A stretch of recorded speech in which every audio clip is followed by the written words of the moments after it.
The inheritance from my father-in-law belongs to my husband since he's the eldest son. Oh lady, get out of the house! These heartless words were thrown at me. A woman grieving the loss of her husband by my eldest son David and his wife Laura. My husband Kyle had always cared for David and Laura, yet to be treated this way, I just couldn't accept it. My husband's feelings, which were always considered for the sake of David and Laura, should not be dismissed so easily. I've reached my limit of patience. David and Laura, who only think of themselves, deserve divine retribution. I began to plan out my revenge on them. I believed that both David and Laura, who disregarded our feelings, must see hell. Thus my journey of revenge began. My name is Debbie, a housewife in her 70s. I live with my husband. We have a son, David, who left home to work after graduating from university, and now he has his own family. David and his wife Laura live nearby considering our old age. My husband and I were thankful to the elder and his wife, and my husband was particularly fond of them. After my husband started investing in stocks and quit his office job, we became quite wealthy, allowing us to live a luxurious life. Our house is too big for just the two of us. We have a maid who comes regularly. Our future is secure, all thanks to my husband. I was deeply grateful to my husband, and just as he cherished them, I also valued David and Laura. However, that was a mistake. Initially, our relationship was good, but over time it deteriorated. Laura's attitude changed first. She started summoning me to their house under various pretexts, dumping household chores on me. For instance, because she had urgent matters to attend to, or because she was feeling ill. Using such reasons, she would call me over to do chores while she herself would go out with friends or relax on the living room sofa. "Are you really feeling ill?" I questioned Laura, who was laughing while watching TV.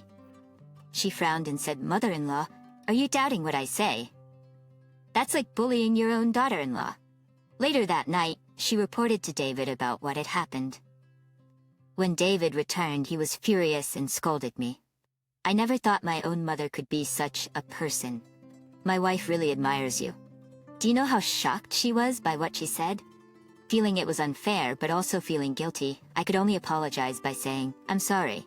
The eldest son and his wife still seemed angry. So to mend our relationship, I took them out. I took them out for a delicious meal. They seemed pleased, saying, "It's good that you understand our feelings." However, this incident created a huge rift between us. Following this, the eldest son and his wife started demanding various things from me. Laura begged for a designer's brand bag, and David asked for expensive golf clubs so that he could hang out with his friends. Honestly, since I don't work, the money comes from my husband's earnings. I felt guilty using my husband's hard-earned money for such things, but he said, "It's okay. Buy it for them. We have the money." So I gave in to their demands without much thought. Initially, David and his wife were thankful, but gradually their attitude changed, and they began to act as if it was their right to receive these gifts. Laura would say, "Mother-in-law, I want the new collection from this brand. You'll buy it for me again, right?" Annoyed by Laura, who seemed to think it was only natural for me to buy things for her, I couldn't help but say, "Why don't you buy it yourself once in a while? Money isn't infinite, you know? You're relying on my husband's money, so shouldn't you show some restraint and be humble with what you have?" To which Laura raised her voice in disbelief. "Huh? We're living nearby as a favor to you, so it's only natural you show some gratitude to us, right? I've been putting up with a mother-in-law like you who bullies her own daughter-in-law, and yet you have the audacity to act like this. I'll report this to my husband, you know?" I clearly remembered that incident caused by Laura reporting to David previously, but at that moment I was too heated to back down and said, "If you want to report, then go ahead." Later that night, David and Laura visited our house, and the eldest son, red-faced, accused, "Mom has bullied my wife again." Since it was already time for my husband and me to be asleep, we suggested discussing it later, but they refused to leave and continued to scold me. Wanting to avoid further trouble and desperately needing sleep, I apologized just to get through the moment when Laura threatened, "If the same thing happens again, we'll cut ties with you." That woke both my husband and me up, and I couldn't help but ask, "Are you serious?" Laura confirmed, saying, "Yes, I'm serious. It's no joke. If there's another issue, we won't hesitate to sever any ties with you." And David nodded in agreement. Hearing such words from them, whom we had cherished, left us stunned. From that point on, our perception of David and Laura began to change. A few months later, the situation took a sudden turn. My husband fell ill and was hospitalized. I became busy with hospital visits and had no time to spare for David and his wife, who never once came to visit my husband. Despite knowing where he was hospitalized, it seemed heartless, but seeing my husband grow weaker each day, my concern for him surpassed any anger towards David and Laura, calming my emotions. After a long battle with illness, my husband passed away. Overwhelmed by grief, I could do nothing but proceed with the funeral preparations with the help of our family. My husband was well regarded. So many people attended the funeral, all mourning his loss. However, David and Laura were absent until the end. Since my husband's hospitalization, we hadn't seen them both, and they hadn't helped with the funeral preparations. Although I had sent them a message about the funeral, they read it, but did not show up. It would be a lie to say I wasn't furious at David and Laura for not attending the funeral after all my husband had done for them. However, I was too consumed with grief over my husband's death to confront them, and the funeral proceeded smoothly. Returning home after bidding farewell to my husband, I found David and Laura's shoes in the house. They had entered without my permission. Finally, we got rid of that old man. He was quite the nag, wasn't he? Hearing their conversation from the living room, I couldn't just let it go and confronted them. "What do you think you're doing? You didn't even attend the funeral." Their response was laughter, with Laura mockingly saying how scary and David chuckling, clearly looking down on me. "Get to the point if you have one. I'm busy, you know," I said, only for them to laugh and say the unthinkable. "The inheritance from that old man belongs to my husband, who's the eldest son." "Old lady, get out of the house." I was stunned by their words, though I had anticipated the content. The audacity of David and Laura had pushed me to my limit. "Do you really mean what you're saying?" With smiles still on their faces, they nodded. Then David said, "There's no point dwelling on someone who's no longer here. We're alive and need to think about the future." Following that, Laura chimed in, "So, give us the inheritance already. He made quite a bit, didn't he? We'll take this house too and live a nice carefree life." Great idea, right? What a preposterous idea. Have they forgotten everything they've done?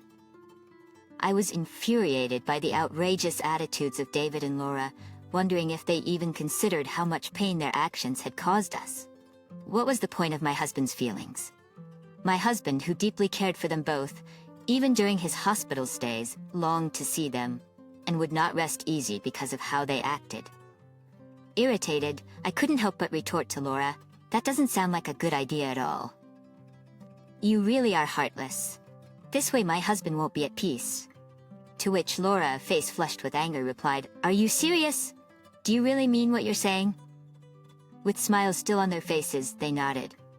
Then David said, "There's no point dwelling on someone who's no longer here. We're alive and need to think about the future." Following that, Laura chimed in, "So, give us the inheritance already. He made quite a bit, didn't he? We'll take this house too and live a nice carefree life." Great idea, right? What a preposterous idea. Have they forgotten everything they've done? I was infuriated by the outrageous attitudes of David and Laura, wondering if they even considered how much pain their actions had caused us. What was the point of my husband's feelings? My husband, who deeply cared for them both, even during his hospital stays, longed to see them and would not rest easy because of how they acted. Irritated, I couldn't help but retort to Laura, "That doesn't sound like a good idea at all. You really are heartless. This way my husband won't be at peace." To which Laura, face flushed with anger, replied, "Are you serious?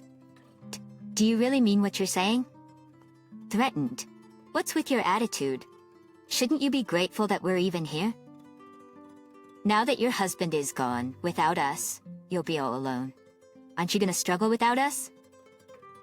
Indeed, there was some truth to Laura's words. However, that didn't mean I had to cling on to them. If it meant being desperate to maintain a connection with people like them, I'd rather sever ties with the two and cherish my own life. That would probably make my husband happier. Thinking so, I firmly refused to agree to the inheritance. No matter how much they threatened me, I continued to assert, I will not hand over the inheritance. Eventually, David lost his patience and claimed, as my father's son, I have the right to inherit. Ignoring that right is unforgivable. Legally, David did have a right to inherit. Even if he couldn't receive the full amount as his wife wished, he had a right to a portion. We don't care if we can't get the full amount, but once we get the inheritance, we're cutting all ties with you. So be prepared. With those words, David and his wife left our home. And true to their declaration, they never showed their faces to me again. For me, the absence of the source of stress, which was them, was a relief. However, this peace didn't last long. 2 months into my quiet, peaceful life, I received a call from David, who had vowed to cut ties, saying, about the inheritance. He explained why he was calling, his voice laced with panic. Apparently, a few days after my husband's funeral, David and Laura had moved out, determined to sever ties with me fully, expecting a hefty inheritance and spending a significant amount on their new home, comparable to mine. Assuming more inheritance would come, they had indulged in luxury over the past 2 months, depleting their savings. Yet no inheritance had arrived, leaving them financially insecure and prompting David to swallow his pride and inquire about the inheritance to me. Actually, there's a specific reason why David and Laura didn't receive the inheritance. I decided to explain this reason to him. Actually, my husband left a will. During his hospital stay, he made his wishes known about the distribution of his estate. If David and his wife visit even once when I'm hospitalized, they'll receive a share of the inheritance. If not, everything goes to me. He had stipulated, my husband wanted to believe in them until the end, hence this test. But they failed to meet his expectations, and as per the absolute terms of a will, they were entitled to nothing, since they never visited him. Explaining this, David exclaimed, I didn't receive the inheritance because I didn't fulfill my end of the deal. I didn't know about this. Why didn't you tell us? If we knew, we would have visited him in the hospital. Think about it. If I had told you, it would have defeated the purpose of my husband's test. That's why I kept silent. That's unfair. Give me the inheritance now. Finally realizing the extent of their terrible actions, David shouted over the phone, exclaiming, That's just not right. We weren't told anything, so give us the inheritance. Without it, we're doomed. Hearing my son's desperate attempts to secure the inheritance after such selfish behavior left me sighing in disbelief. How could it have gone so wrong that someone ends up repeatedly acting so heartlessly towards their own parents? Where did we go wrong? What did we do wrong? When and in what manner could we have acted to avoid a future where David grew into such a person like this? No matter how much I ponder, I find no answer. It's as if to say, once a mistake is made, it cannot be corrected. Perhaps we are also to blame for how he was raised. But we did our best, raising our only son with all the love we had. And yet this is the result. My husband, who always cared for our son, why did it have to end like this? I can't accept this unreasonable reality, and my anger is directed towards my son and his wife. No matter how much you protest, I won't sway from my husband's wishes. He said if you didn't show your face while he was in the hospital, he didn't want you to inherit a single penny. So I intend to follow my husband's words and not distribute any inheritance to you. In a panicked tone, my son began to say, Wait, Mom, we're really in trouble without the inheritance. We're almost out of money. We can't even live like this. At this point, it's okay if we don't inherit. Can't you just help us out financially? We can't even secure tomorrow's meal. I've reached my limit with my son, saying things like this. Enough already. You were the ones who cut ties with us first, and now you're turning to me for help? Have you forgotten what you've done? My anger made me raise my voice, but I couldn't bear it otherwise. My husband believed in the bond of family more than anyone until the end. He wanted to protect his family and cherish David and me as family members. Yet his end was miserable because of David and Laura. During his hospital stay, he frequently mentioned wanting to see them. I want to see their faces, he said so many times, which I conveyed to them. Yet they never visited him.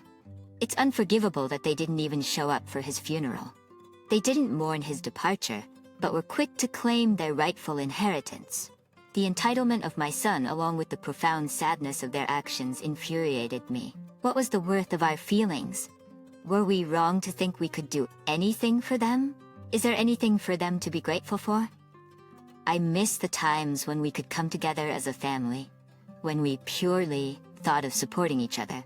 Those days won't return, nor do I want them to. Overwhelmed by my words, David fell silent until the phone was taken by his wife. I've been listening to the conversation. We apologize for not visiting your husband, and we're truly in trouble. Sorry for saying we disown you, but please help us a little. We're desperate here. Without you, we're struggling to live. Please don't abandon us. Her desperate plea might have moved me in the past, but now, filled with aversion towards them, I couldn't respond. Laura pleaded, "Please, we're really struggling. Aren't we family? We apologize for moving away without telling you. If it's okay with you, can we live with you in your house? We'd happily take care of you. Please help us. Don't abandon us." What does "don't abandon us" mean? They abandoned us long ago. When they found themselves in that situation, they started pleading. It seemed so selfish to me, and I couldn't help but sigh. Can you please stop? It's time to stop thinking only about yourselves. Do you realize how much you've betrayed us? Despite everything, we tried to trust you over and over again. Who was it that kept betraying that trust? After repeatedly betraying us, do you really think I can trust you now when you say you want to join hands again? But I really am sorry. We won't make those mistakes again. Please forgive us. Trust us, please. After all these times you've betrayed us, you have the nerve to ask for trust now? Reflect on your actions properly, will you? Maybe we spoiled you too much, but we really thought of you as family. It seems you didn't feel the same. When I said that, Laura seemed to panic and quickly tried to correct herself. But we are family, aren't we? Don't say such harsh things. Families should help each other out in tough times. Right? Both David and Laura are now playing the family card. They never acted like family before. Now that they're in trouble, they suddenly want to be treated as family. How convenient. I have no intention of helping you. Look elsewhere, and don't contact me again. We're estranged after all. I said and hung up the phone. Despite the phone ringing incessantly afterward, I deleted their contact to ensure they couldn't reach me again. Eventually, David and Laura fell into financial hardship and ended up divorcing after a marriage filled with constant arguments. Already burdened with debt, Laura had to return to her parents' home, where her parents covered the debts. Now she's working tirelessly. David sought my help again, but I refused. Now he works a day job and does construction work at night to manage his debt and living expenses. With ties to David and Laura cut, and my husband gone, I have no family left. Living alone does bring loneliness at times, but it feels somewhat better compared to the days of being continuously betrayed by them. Whether my actions were in line with my husband's wishes is uncertain, but I feel considerably relieved. My husband was a truly admirable person, and as the wife of such a man, I want to live up to being a worthy spouse until the end, trying my best in my own way.